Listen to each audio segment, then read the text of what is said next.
Welcome to the latest installment to the Sharp Analysis Best Ball podcast. I'm your host, Tod Burros. You can find me on Twitter at BestBallNFL. And I am joined today by not only the one-time winner of the Best Ball Mania 2, if you thought it was a flash in the pan, if you thought he was a flash in the pan, he came back last year and won not one, but two DraftKings high-stakes best ball tournaments. You can find him on Twitter at Chess Liam. I guess he's good at other things, including chess too, although we all know that best ball is life. Welcome, Liam. Thanks so much for having me, man. I'm excited for this. Yeah, I am too. Liam Murphy. You have to excuse the couple Alzheimer moments that are getting all too common for me. Seeing me in a best ball room right now is just taking advantage. I'm sure that's not true at all. You've been you had the foresight to secure Best Ball NFL, which I'm sure when you had that Twitter handle, I got it before last year, and or maybe it was 2 years ago. But either way, I said, you know what? I had a long talk with Evan Silva about this, and he goes, "Yeah, you don't have the catchy name, and your own name isn't catchy either." And I'm like, I know, I can't think of anything. I'm Tod from PA because I used to call into radio shows when Ross Tucker was at Sirius, and I thought, oh, I'll go on Twitter. Someone will know me because I call in from Tod from PA, and then I'm stuck with that. And I never really wanted to go out with a big name because I'm not much of a bragger. I'd rather talk after the fact than before the fact. And I said, you know what, though, that's just too good of a name. Once I thought of it. So I locked it up. And then the last 2 years, most of my money goes into the FFPC. And I've done okay on Underdog advance rate wise. But long story short, I went for it and I came in 10th 2 years ago and 4th last year in the FFPC best ball contest. I'm hoping to get to your stratosphere, my friend. I'm looking forward to picking your brain. So let's just get right into it. Tell us a little bit about. I just wanted to quickly say that, I tout I won 3 wins, of course. I think you got to when you do, but is there a big difference between 1st and 10th?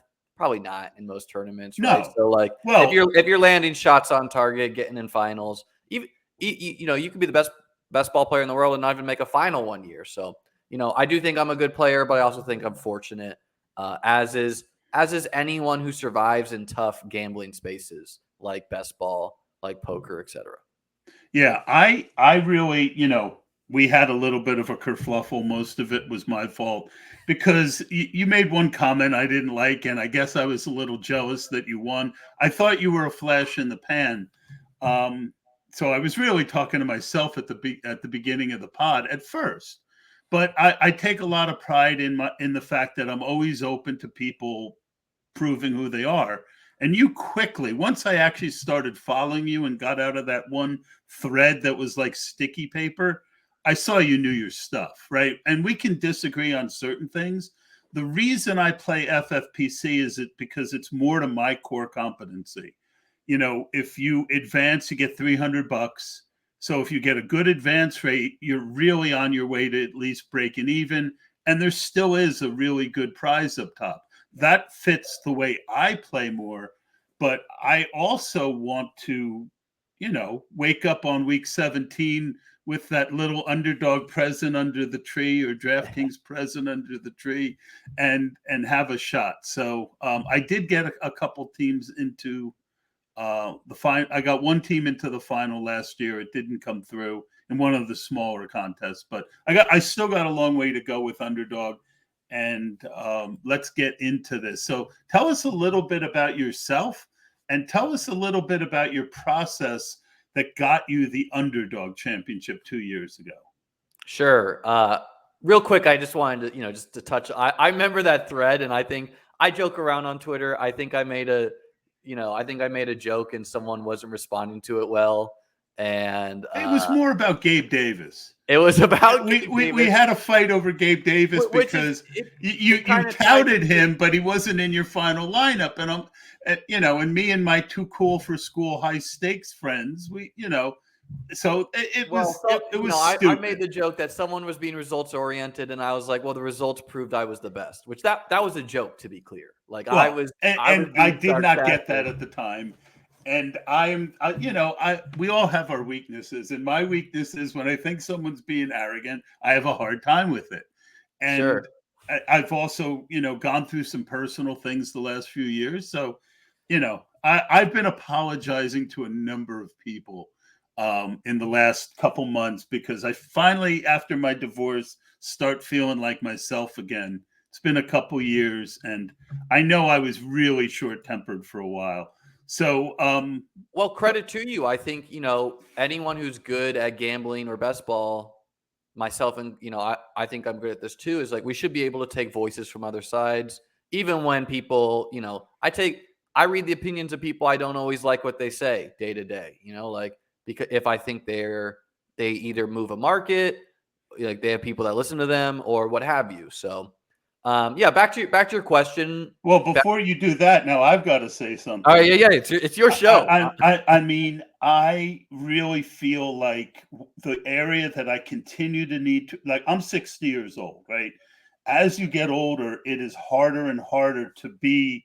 I think you made a post today about being fluid, right? As you get older, it's hard. You have to push yourself more to be fluid. And, for me, the big one is I just see every year that my biases kick my butt, right? There are players and opportunities that I miss because I've got it in my head that they're X. So I've gotten better, but it is a real point of emphasis for me to do what you just said and to constantly be challenging why I believe what I believe.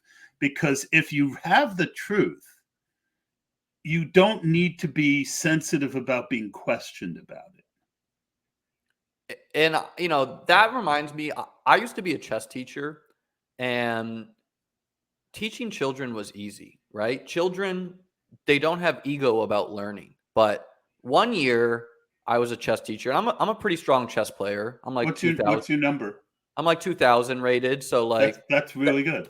for people who like play chess, that's probably better than like 90%. For people who in the world, it's probably like top 99% because not a lot of Right. people play chess, right? But the point Or is, have it in their Twitter handle. yeah, but the point is, I was the teacher, and I had an assistant teacher with me who was frankly not that strong of a chess player, and that in itself is not a big issue if you can be fun and whatnot.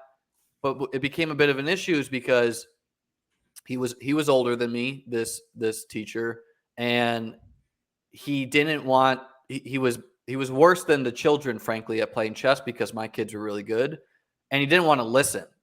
So it's Right. like he had Right. an ego about learning, and he's not alone in that, myself included. Every adult, it's harder for adults to learn because they have ego about it. They don't like being told what Correct. to do by other adults. And on your bias statement, I'm the same way. I think every player who plays fantasy seriously is shaped a little bit by biases in previous years. If a player burned them, if a situation did. And I sometimes find myself thinking the same way and then being like, I need to reevaluate this. Or some players, I'm just like, you know what? I'm going down with the ship with this player. Like, I think the Yeah. take was right. It's not about, see, because I'll posture this, and we're going in a different direction, but I think this is all good stuff. I think just as hard is to not be pushed around by others' thoughts, right? So on one hand, you're in this constant situation, and I've mentioned this on a few podcasts. You're in this constant situation where you need to take in more information and analyze it and not get pushed around either way, because it's very easy, and I always say the worst thing is to be on a player and drop him because other people talked you out of it, then and then that player goes off. That's when you hate life. When That feels you know, bad. Yeah. yeah. In other words, I don't, I was heavy on Kyle Pitts last year. I know why I was on him, and I know why it didn't work out. I have no problem with that, right? That was a calculated move I took to try and get what I thought could be the top tight end, right? A guy who was ready to break out. Didn't happen. Doesn't bother me. But if I listen to someone else without doing the real work and of having them convince me and they push me off someone, that's when I really beat myself. Sure. And I think there's tons of players we have biases about, and sometimes we're right, sometimes we're wrong. And it is good to hear when players are being touted that you don't like. I mean, we're going to see markets moved soon by a Twitter A catch. sneeze. A catch in Twitter, Yeah. and a rookie will Well, jump it's the already ground. happening with the guys in shorts. Sure. I mean, it's 2.5 weeks post draft, and now I got to see people talking, and again, it turns into, and this is the other thing that you've done that really impressed me. You're trying to earn an audience the right way, in my view, right? You're not clickbait. You are putting out really good information on a daily and weekly basis. Things that I, as what I like to consider a high level best ball player, have to sit down and actually get into, because it's not just clickbait, but there are a lot of people out there who are just, throwing out hot takes, and they get an audience because there's a lot of people who are like that older chess student. They just want easy. Yeah, I mean, people are looking for shortcuts, and best ball is incredibly complicated, and it's hard, right? Because it's like we want it easy, but at the same time, we don't want to get bogged down with the nitty gritty that doesn't matter. However, sometimes that nitty grittiness does matter. Things as like thin as like what defenses does this running back play in week 17? Like having the gall to think we can predict who's going to be a plus rushing matchup 17 weeks out. Right. That's an edge I try to attack. So a lot of players, a lot of smart people would be like, you're wasting your time. Like who are you to say who's going to score rushing touchdowns? But Well, I've had some especially success with that. defense is one of the hardest things to predict. But I'm a big believer, whether it's offensive line or defense, there's 22 teams that don't matter for the most part. And then there's the top 5 that are really good and the top 5 that are really bad. And those are the opportunities, and trying to predict those. I agree with you, can give a really nice advantage. And this is why we love best ball so much. And, I had Hayden Winks on. He just put out another, he updated his when to take running backs article. I mean, that was really helpful to me because I struggle with that. And then you add in, and this is the other interesting thing, Liam, is that while we're trying to study all this stuff, the board is constantly moving, right? So what worked last year with 4th round quarterbacks, and you could back them up with another stud in the 8th, now those guys will cost you a 2nd and a 5th. That's a big difference. Yeah, and I don't do that. Like I know a lot of people, especially on Twitter, I would say they're more analytical based, they're more stats based. I have a strength in those areas, I think, but I am not someone who's getting in the weeds and reviewing like exactly what worked last year because of what you said. The draft landscape changes, right? And this is probably an article I'll put pen to paper eventually. But, for example, in Best Ball Mania 1, a single wide receiver went in the first round, Michael Thomas, right? The rest was running backs. In Best Ball Mania 4, 2 running backs consistently go in the first round, Bijan and CMC. And I feel dirty every time I take one when I come back at the next turn.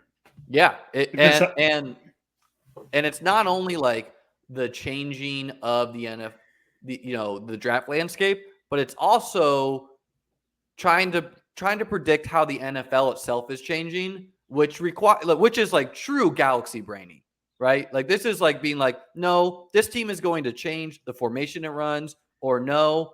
I think, like, and this is something I do believe, like, I think the talent in today's NFL is a lot better than years past.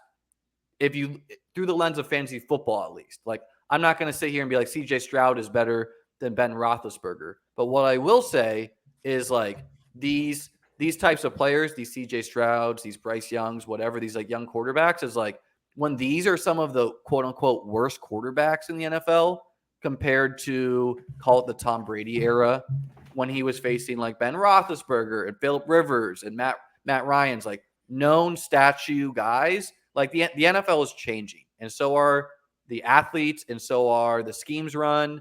And we should try to think of these somewhat and how it matters for drafting. Yeah, yeah, and I've been a running quarterback drafter. I started in fantasy football in '99, and I always had Dante Culpepper back in the day. And a Go. lot of the reason was I felt he would give you almost as much as a passer, and then you'd get 40, 50 yards a game as a runner. Guys like Rich Gannon, and one year I made a really good. I picked up Cordell Stewart off of waivers and played him in a playoff game, and he went bonkers. He was spot starting, and I sat a guy who had gotten me there, but who had been cold the last week or two. I mean, it takes being ruthless at times, Liam, to be good at this. Yeah, and I'm kind of constantly playing best ball once the contests start, because, like, like, I'm going on a bike ride, I'm kind of thinking about what I should be doing, and things are getting harder too. Like, I think, I was kind of out on a limb in like Best Ball Mania 2 when I really got in Best Ball Mania, where it's like I had the gall to think the market was really wrong. And I think in hindsight, I was right. Like, the market was pretty terrible for Best Ball Mania 2, where, like, like, we saw things like In what way? Like some examples, like, we saw things like the Jaguars wide receiver 3 going ahead of like the Bills wide receiver 2, right? Like, just Right. like top down thinking, like the uncertainty of like who will it be, that sticks out to me. That year I was huge on the quarterbacks, because specifically the Josh Allens, the Pat Mahomes, like, because people had the sticker taste of like, oh, these guys are expensive. But I viewed it as like, well, quarterbacks are more important on a half-point PPR website, just because mathematically they contribute a higher percentage of your points on a weekly basis, right? Like, when the Yep. wide receivers and the running backs don't get PPR, just, this is like simple stuff, but this is like fundamental strategy. And we've seen this. We've seen the quarterbacks went from Josh Allen and Pat Mahomes went from like fifth, sixth, third, fourth. Now they're in the second. Right. Well, And the old thought was that quarterback scoring was flatter. And it was true, right? Things are true until they're not. Exactly. Right? And then you started getting all these running quarterbacks. And, a guy like Mahomes comes out who can throw, 50 touchdowns, 40 touchdowns. And, and with the ability of these guys to run, I did a lot of studying on spike weeks over the last few, going back 5 years now. And, I'll never forget that one quarterback, Cam Newton, had a much higher advance rate than a couple other quarterbacks who everyone thought had better years, but he had like two or three 35-point weeks. And that opened my eyes, right? So I think we're saying the same thing. Let me get to some of these questions. Let's do it.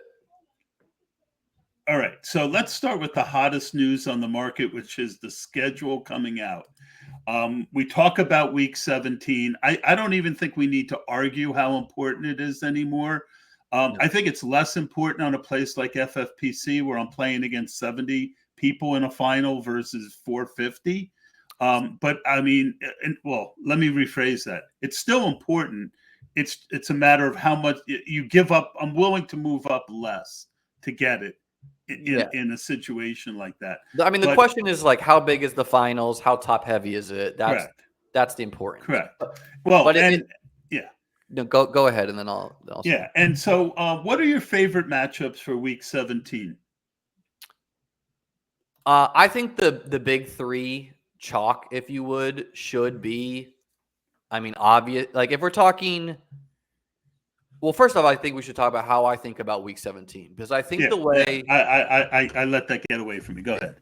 I think the way that people mostly think about Week 17 is strictly through a shoot. Like they're thinking through games like that, like shootouts, right?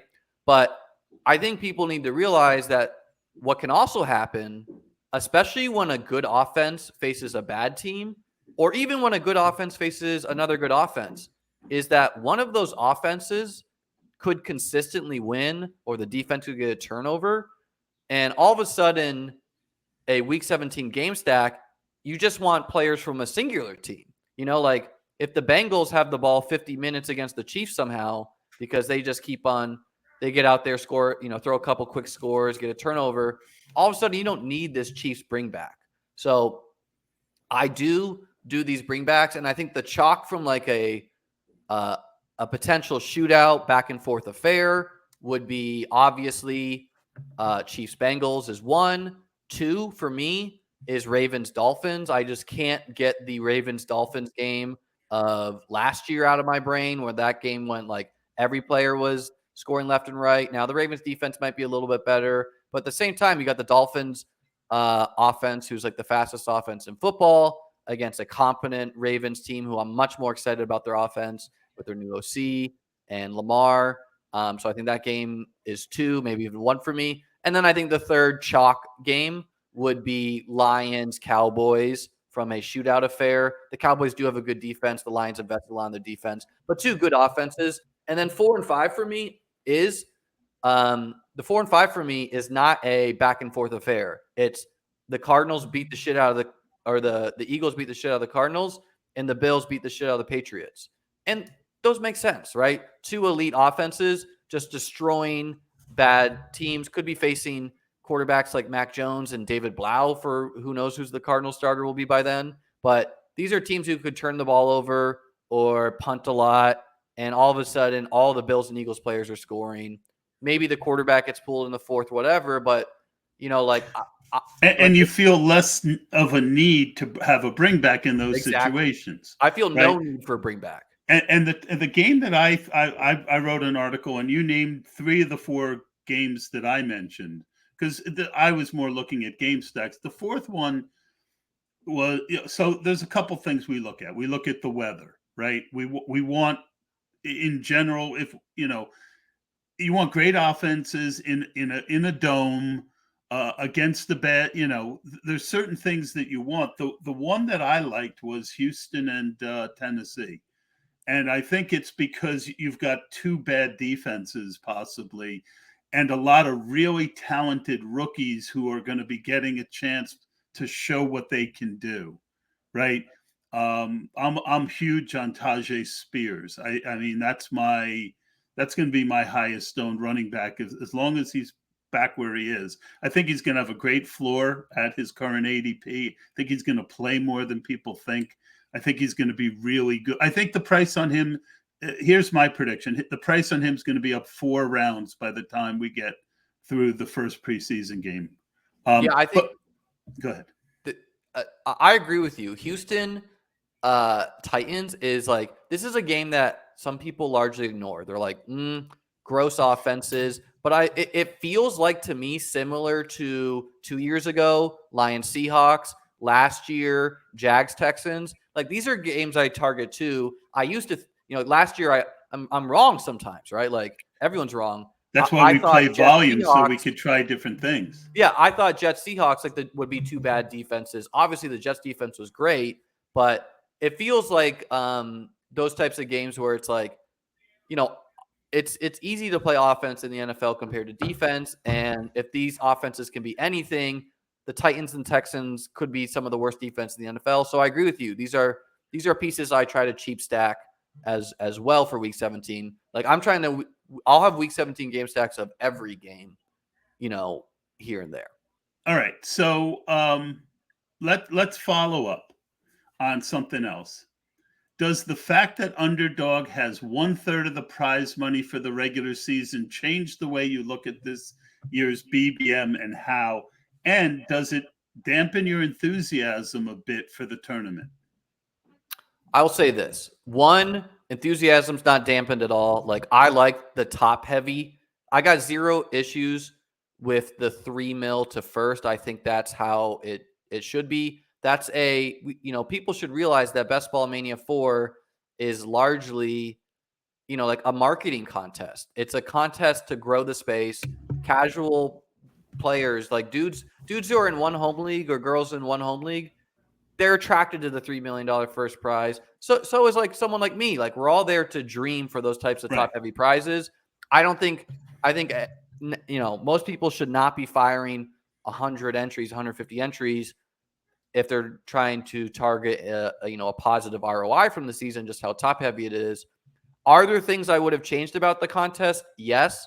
For example, I don't really like how they're paying $250 from like 10,000th place in the regular season to 1,000th place. Like, no, who's asking for this $250 other than the site so that they can re-rake it back?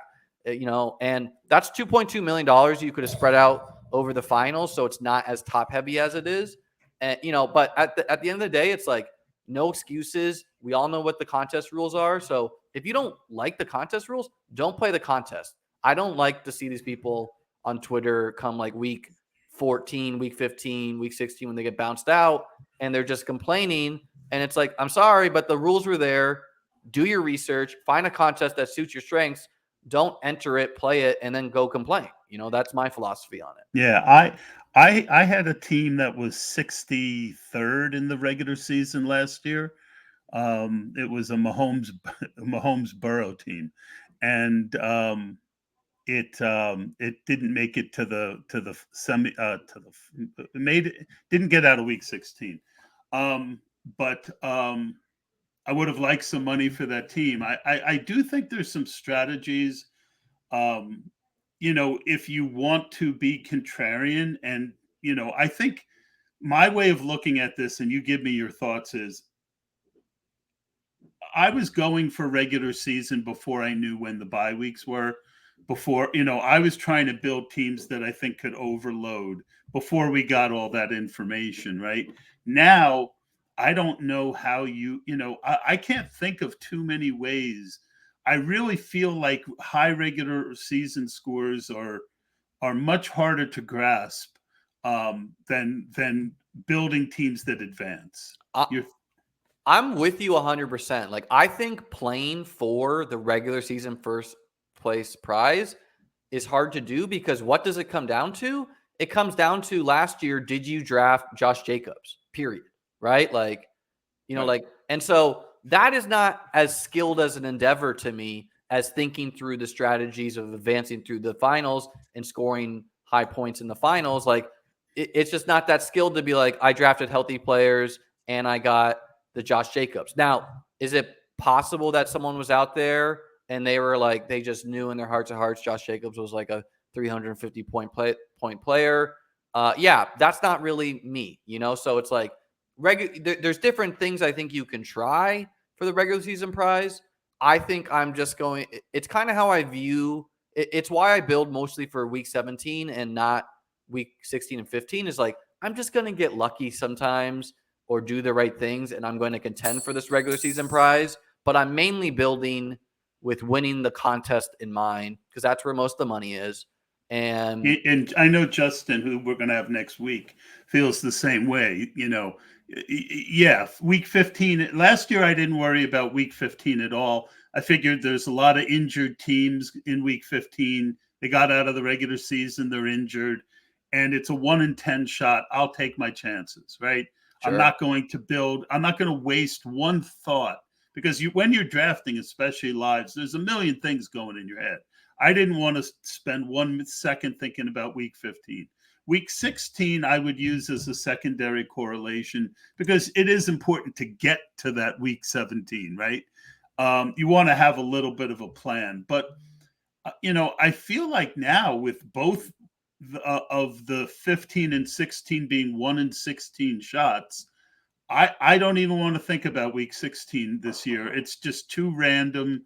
I just want, if I get a team into week 17, for it to be loaded for bear. Yeah, and like winning the regular season prize could require. That's where I feel it's way more likely to win the regular season prize. You need a player to drop well past ADP.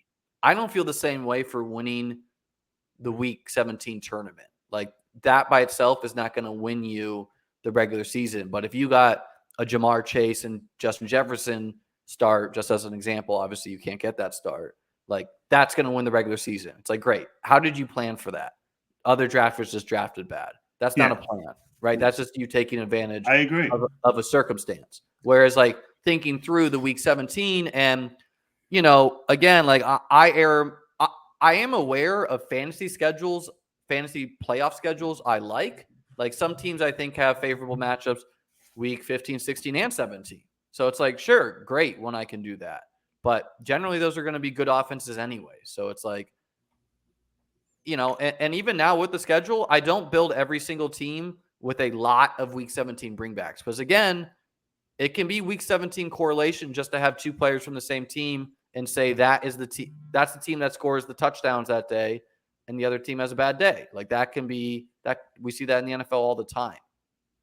Yeah, I feel like it is a lot harder to do. One thing that I think a lot about is,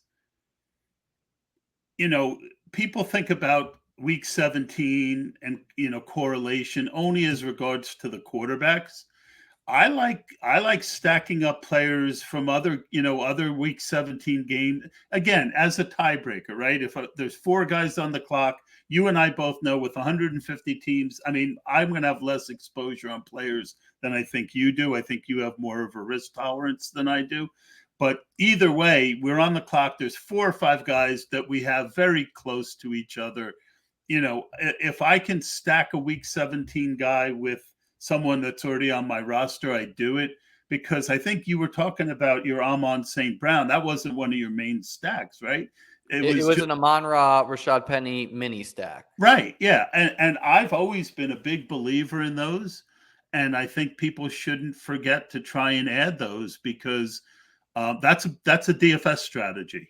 Well, and the quarterback is the least important part of the stack, right? Like if Jamar Chase goes for 50 and Joe Burrow goes for 30, you're not replacing Jamar Chase's 50 in your roster, but you can replace Joe Burrow's 30 with a 20 to 25 point performance from any quarterback. So it's like Right. the quarterback. If you have Chase and you have a couple other guys, go ahead, finish. Yeah, like you want your quarterback stacked, but you're fine with just taking wideouts from a team or not having your pass catchers stacked with the quarterback. That's totally okay.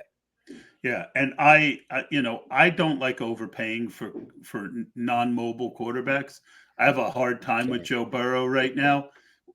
So hearing that is a good reminder that I'm much more likely to take a Justin Fields than a Joe Burrow if I have, because I know that Justin Fields can also put up a score that nobody can get, and he can do it without a pass catcher. And then if you have one of his, like I like Chase Claypool this year. I mean, the dude's free. He's got talent. What if, he actually puts it together, and, he's the type of guy who can give you a 2-touchdown week. Anyway, we were talking about the quarterbacks. Give me your thought, of how much of the top 3 or 4 did you have last year? How much do you think that made up of your portfolio versus how much are you taking a lot less of them now that the prices have gotten this high? And if so, what strategy has replaced taking that top quarterback for you? Are you talking about what the ADPs were last year or how they finished? In other words, it's a big difference to take these guys in the 4th round than it is in the 2nd. Sure, but I'm asking like last year, I had a lot of Jalen Hurts. He was a top 3 quarterback, but he wasn't drafted like one. Correct. But he was still going in the 5th, 6th round. Sure, right? but he was a lot cheaper than Josh and Mahomes. Correct. Right. So like last year, I had a lot less Mahomes than Josh because I think Josh, in the seasons where Josh puts it all together, he crushes Mahomes in fantasy points because he has that rushing element. And Right. And he was just like hurt last year you, and he didn't get there. yeah, and just like you, I don't love taking these expensive statue quarterbacks. Now, I would say that's a regular season mindset, right? We all recognize, and I don't think enough people think about it through this way, is that best ball is an individual week game. So it's like, yeah, do I think Josh Allen's going to outscore Mahomes on a year? Absolutely. But can Mahomes score 30 in a playoff week and and win me a tournament? Absolutely. So it's like, Right. I shouldn't fade these guys who I'm confident have the weekly ceilings, but last year I had a lot more Josh than Mahomes. I don't remember who was quarterback 3 last year. I think it was Lamar. Um, I had less Lamar. Lamar and Kyler. Kyler's a guy I had a lot of too. Hurts, Lamar. I had all of them. Herbert, because I thought they were still a little too expensive.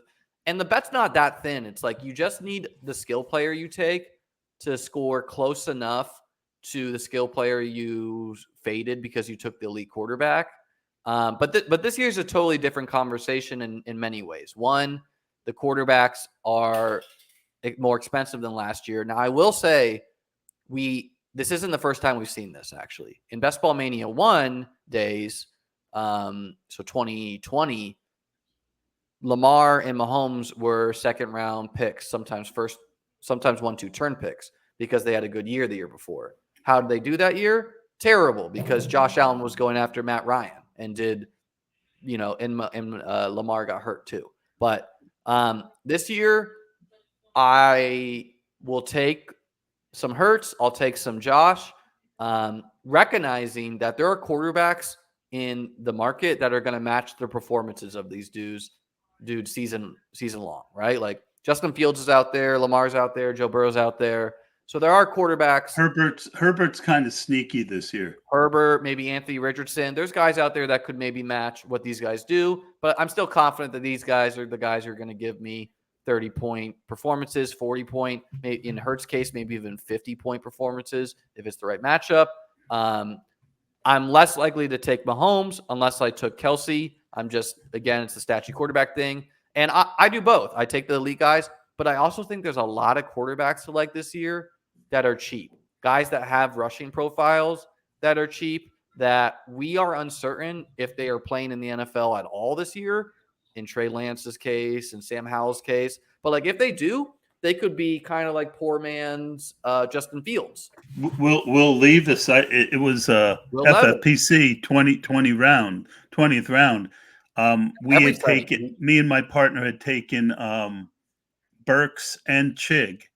And I said, look, why don't we take Tannehill in the 19th and Levis in the 20th? I said, 20th. And I think that duo can work out in more than one way, because the best outcome for that would be Tannehill gets cut and ends up on the Falcons or gets traded. Right. And so now you got an extra quarterback. You get the double. Well, but even if not, again, I look at 19th and 20th round picks on the sites that allow it. I look at them as almost bonuses, right? I don't want to take a guy who's just gonna, give me 2 10-point weeks, right? I'm looking for something that's gonna really give me an unusual boost. I was willing to take Gronk in the 20th last year at times. I'm willing to. Gronk. What's that? I had a lot of Gronk before we knew. Well, even after we knew, I took a couple shots, right? I don't think that's wrong either. Last year, when in early best ball, I was telling my partner, let's take Brady in every draft. I don't believe he's retired. Let's take him every 20th round. Now, he came out and he didn't have a good year, but that's how I like to treat the 19th. Not every draft. It depends on the team, how good I feel about the team. But if I see an opportunity, like having 2 of the pass catchers already, and guaranteeing that you're going to have either way, you're going to have a sneaky stack week 17, whether it's Tannehill or Levis at quarterback. With those 2 receivers, it's not going to be that high owned. Yeah, I So do different things with the late picks. Sometimes I do what you're saying. Sometimes I just target a guy who I think can give me 1 to 2 spike weeks and hope it lands in the playoffs. Sometimes I target more upside, a handcuff running back, if you would, things like this, or just a I player do I that think too. Yep. is way Yeah. undervalued. Like I mix what I do there. I feel like we're saying kind of the same thing. Yeah. It's one of my tools in the toolbox, not something I'm looking like I feel like I have to do in every draft. Yeah. And you, I'm drafting a lot of Dak, Deshaun Watson, and Tua as guys who can maybe be that Hurts as far as putting up a lot of points. They don't have the kind of rushing floor that an Anthony Richardson has, but we know they're going to be on the field and that they throw the ball. So you might not get 80 yards rushing in a touchdown, but maybe you get 40 or 50. Thoughts on those guys as a way to pivot? I mean, Tua, you're never getting the rushing, but No, you don't need it because he's a no brainer in Tyreek and Waddle stacks. You just need the dude to not get concussed, and then he can easily have a bunch of 30, 40 point stacked performances. Dak, I think, makes sense again in stacks as well. We've seen the Cowboys have top scoring offenses the past 2 years until last year. Dak was hurt. However, not really thrilled with the changes they made. Cutting Kellen Moore yep. was weird. Am cool with them cutting Zeke. So I don't know. I take Dak here and there. Again, Deshaun Watson. The only question is like, did he give up once he got the big contract, or is he, or was Was was he last just year? rusty, Yeah, was last or year a was he throwaway just rusty? year? I mean, this was a guy who was viewed like Josh Allen and Pat Mahomes in fantasy a couple years back. So I take some of him too, again, when stacked. Like with Amari Cooper, far more likely to take Watson, but I'm not going out of my way to secure him. So you're more looking at like the Ritter type, the Howell type, that guy who can give you a rush as a I'm talking third. about, well, I mean, I do everything. Like sometimes I have elite QB. Sometimes I go with some mid-round guys like you're Yep. saying. Sometimes I go with, there's that tier of guys. There's Geno, there's Goff, there's Aaron Rodgers, Kirk Cousins. Russ, Sometimes and I they're do all that. good, and they're all good if you stack them, Yeah, right? yeah. Everyone's good stack, but like, less thrilled on taking probably like the Derek Carrs, the Russ Wilsons. Like, was after Geno, I think there is a mini tier break personally. But with these I like stack, Aaron Rodgers. I like Rodgers too. But with all these statue quarterbacks, we need to recognize like any of them can have a huge season, a la Aaron Rodgers, and any of them can have a pretty disappointing season. Correct. So we shouldn't get too take locked. But there's some other guys with like real upside late where it's like, if I knew Sam Howell was playing 18 games, where would he go right now? Yeah. And I just think Jacoby Brissett is the better quarterback, so it'll be interesting to see what happens. And I you could be I I, right. I could be, but the thing is, and this is probably a problem on my point is, that one I really don't have a strong feeling on, Me so I either. don't take either, and that's Yeah. not necessarily the right move either. I do this. I think everyone does this. I mean, we know everyone does this because the market does this. Correct. Uncertain situations are faded. And I'm talking about when we don't know who the pass catcher is, when we don't know who the quarterback is. Like, where would Trey Lance go if you knew you got 17 games of Trey Lance? He'd probably go where he went in years past, around Deshaun, around Dak. But at the same time, I Trey keep Lance could be out of staring the at him because the NFL. price is so cheap. I got to start forcing myself to take some because there's a very decent chance he starts a game. And if he starts one game and plays well, you're not taking him out, right? Well, yeah, and that's where like I think it comes down to a little bit of your philosophy with early drafting. And last year, I I knew I was leaning into risk, meaning I knew I was playing a top heavy contest and it's already a lot of variance. So I'm going to lean into the variance by taking the Gronks, by taking, all these guys where like I took a lot of Will Fuller. I took a lot of guys who I thought had high ceilings, who I took, these guys who we didn't know were going to play. And I got burned by that Yeah. because obviously a lot of these guys did not play. So a lot of my early teams didn't do It's well. harder for me to do it in 18 round drafts because you're giving up a better player to do it. Well, maybe, but like if Will Fuller I thought Will Fuller was the best pick if he plays 17 Oh games or yeah, Gronk. yeah. But in No, the that's not what I was saying. yeah, I but do want to ask you this though. Um, I was just going to say the other philosophy to have before we mhm, get to that is yeah. that you don't lean into you mostly fade these uncertain situations and hope they're not needed pieces for week 17 because you think you're getting such ADP value by the market right now that you don't need the extra uncertainty and you just want a healthy roster. So I think both make sense. And Mike Leone's manifesto proved that the trouble with now is not enough people live. So it to me it is a chance to there's enough chance that you have a really good team based on an ADP rise or an injury that you don't need to take on the other extra risk because playing early already is a risk. Yeah. So I think we're saying the same thing there. So correlations all the rage.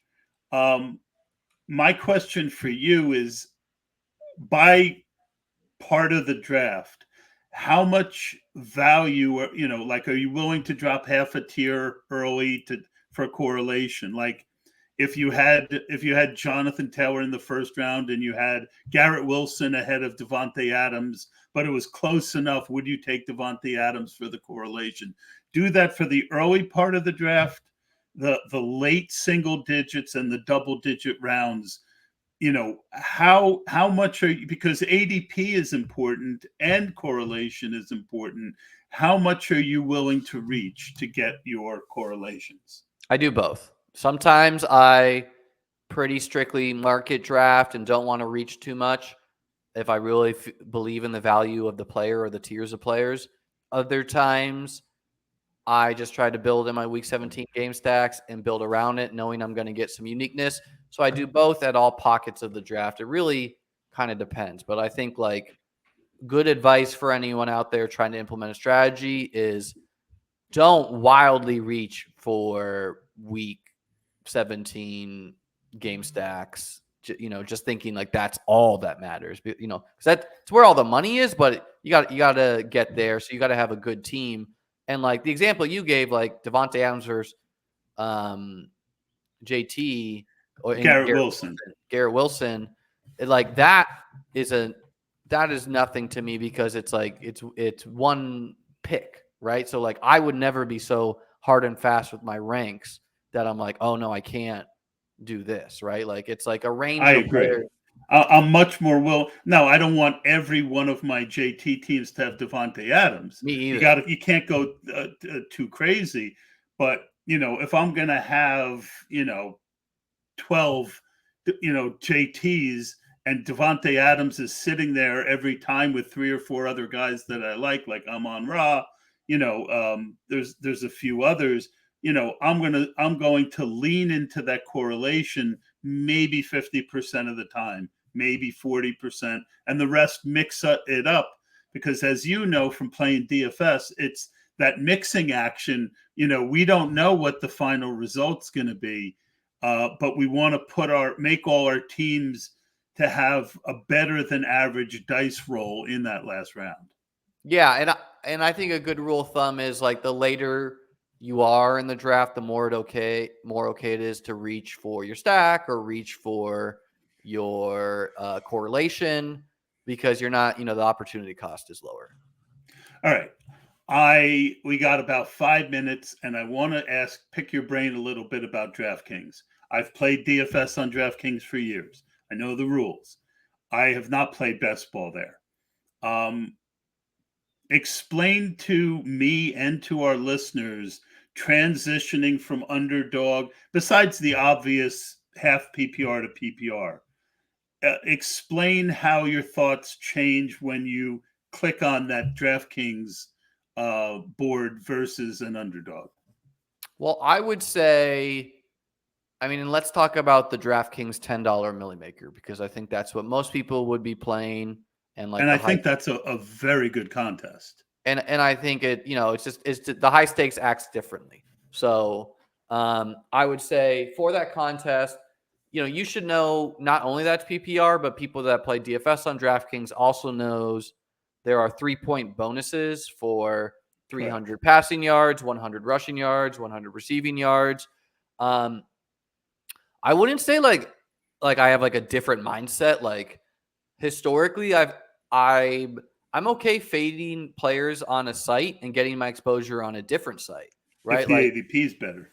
if the ADP is better, or if I just feel like they fit the PPR Correct. ranking more than the half point PPR ranking, Like a I'm okay. Samaje Piran would be a great But I've example. also been burned by that. Like I've been like, one year it's like, oh, I wanted Cooper Cup on DraftKings, not Underdog because it's PPR, and it's like, actually, if the guy can catch 10 passes, he can also score 100 yards and 2 touchdowns. Right. So, like I reevaluate that. I would say that most people that go from Underdog to DraftKings are going to be shocked at how much they like their team. I really do think that the 20th, the extra 2 rounds of drafting is 20 rounds versus 18, really let people feel comfortable about their teams more often. Just because you get to like cover your bases with, quantity. And I would say because DraftKings has a bigger draft crowd, it's more casual, but it doesn't mean that it's easier to win the contest because if It doesn't even mean it's easier to advance because you might be in a league with 4 terrible people and 4 really sharp people, and only 2 of those 4 really sharp people are going to advance. and So also, yeah. And also it's like advancing, we don't care about as far as like an ROI sense. Like advancing a team's meaningless. It's getting to the finals, doing well in the finals makes us actual money. And if it requires, if to win, I need someone taking Tom Brady in the first round and Brian Hoyer in the first round, so I get these insane ADP values. Again, I can't plan for that. So DraftKings feels a little bit more like that to me than something like Underdog, where I know both it they seems a bat. little better this year. I've played a few where you just seemed like you felt like you walked out with an all-star team. So far, I haven't felt that way as much. I've only done a couple. I think I'm going to max that tournament. Yeah, and I mean, They give it's you a little bit $150 flatter credit. in some ways, but like personally, what makes me unexcited about a contest is how big is the finals. The DraftKings $10 Yeah, million maker is nearly 1,000 people. 1,400 people. So it's Yeah, like you get to week 17 and you're like, great. Are you even going to mention to your friends you could win $1 million? Because it's like you could finish 1,000th, where right. it's like, so it's just hard for That's a me to be fair excited point. about such a large lottery contest. Am I going to max it? Sure. But I'm not going. If It's you like hadn't won so much money, though, maybe you would.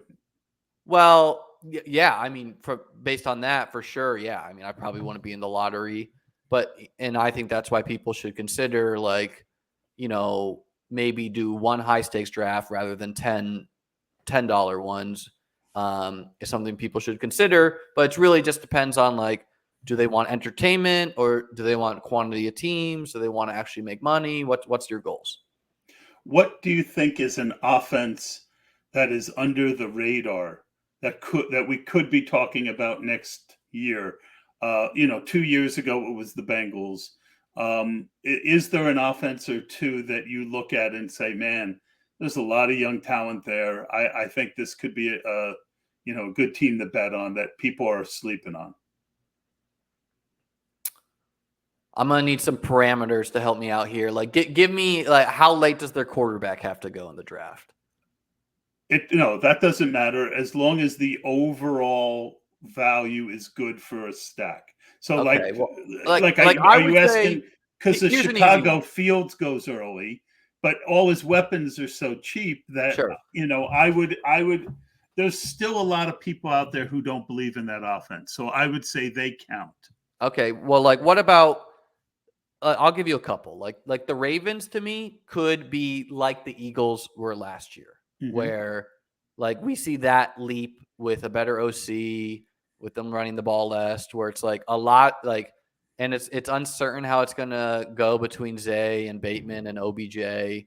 So they're all just kind of like lumped together. That's So one you that can get it so you wouldn't can shock. get them. Yeah, it The wouldn't only shock me if problem is that explodes. you can never get Lamar and Andrews together. They're like right next to each other. Yes, I mean it's not a big leap saying like, oh, Lamar is going to be good at football. Yeah. Like the Lions, like I'm really bullish on these teams that invested in offense with mid quarterbacks, such as the Vikings, the Seahawks, and the Lions. Like, yeah, a lot of people made fun in the draft of the Seahawks and the Lions because they took running backs high and they took off ball linebackers, but I think it's a good sign for the overall understanding of the NFL, which, frankly, offense is what wins the NFL. It's hard to stop elite offenses. And if you don't have a Pat Mahomes, a Josh Allen, you need to surround your quarterback with every bit of talent you can. So I like that the Vikings drafted Addison. I like that the Seahawks added Charbonnet and JSN. I like that the Lions brought in Gibbs to fit the team, and obviously JMO is going to be coming back. So like I think this is good. These are great signs for these offenses, and these were top 10 offenses last year, but I don't know. I like them quite a bit. Yeah, I think the Browns for me are that team. I think they could, if they could be less run heavy. Anyway, we got to get out of here. I still have like 8 questions that we didn't get to. I wish we had more time. Maybe you'll come I'll back. have to have you on one day, and we can get to some questions. I would love that anytime, man. Chess Liam on Twitter. The dude is out there grinding as well as putting out high level content. Has already taken down 3 tournaments. We'll see what he does this year. And we will see you next week when Justin Herzig will be the guest. And fun fact, Justin and I both from St. Petersburg, Florida. That is a fun fact.